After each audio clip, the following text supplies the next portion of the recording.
on guys, it's Amos here and I'm back again with another video. So in today's video we want to talk about the limit laws.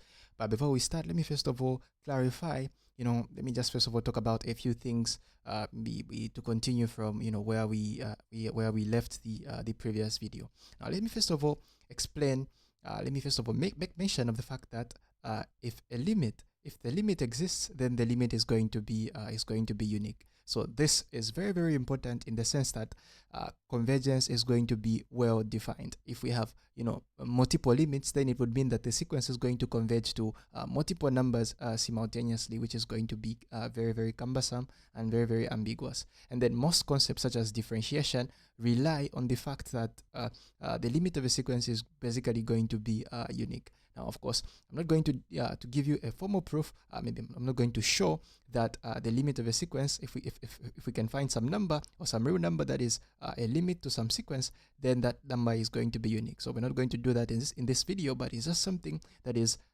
that you must remember and something that is very, very important, especially that we'll be talking about differentiation and other related concepts later on.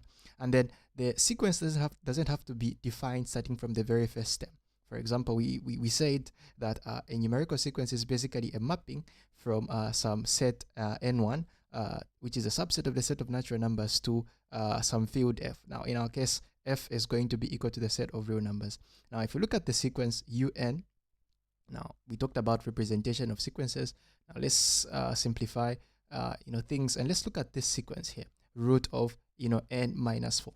If we are to talk about real valued sequences, then we must make sure that whatever is under this root, or whatever is under this square root, we must make sure that it is greater than or equal to 0. So what value of n, starting from what value of n is this sequence going to be well defined? Well, starting from 4. So 4. So this sequence is defined for n greater than or equal to 4. Now anything that is less than that, we're going to get a negative number, and then the sequence is not going to be well defined.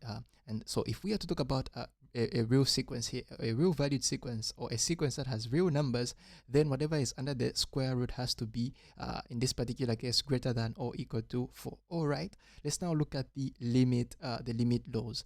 All right, so let's say we give ourselves two sequences, a sub n and b sub n, and then we make the assumption that the limit of the sequence a sub n exists and the limit of the sequence b sub n exists. And then what would be the limit of the sum of the two sequences? So here we're saying that the limit of the sum of the two sequences is basically the limit is the sum of the limit of the individual sequences. So here we have the limit as n goes to infinity of a sub n plus the limit as n goes to infinity of b sub n. Now this is known as the sum law. Now what follows here, we can also have the difference law, but then here what follows here is the constant multiple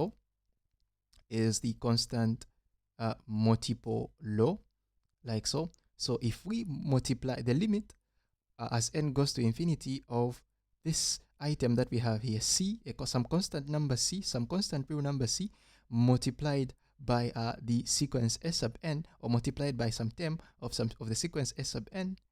Now this is going to be our sequence here. So some real number c multiplied by our sequence s sub n, or the limit of this quantity that is on the left is basically going to be this same constant multiplied by the limit as n goes to infinity of our sequence s sub n. Now this is going to be true for any real number c that we have here.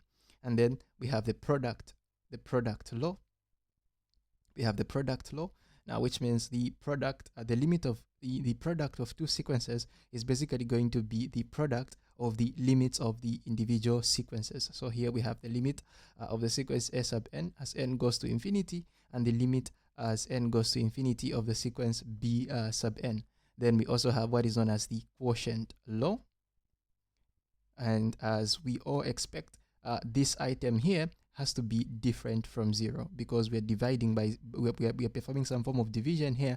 And then if if the denominator is 0 and our numerator is a constant number here, which is 1, then we're going to have a problem. So for this quotient law to be defined, we must, it is a must that all the terms of our sequence are different from 0. Thank you guys for watching, and I'll see you in the next video.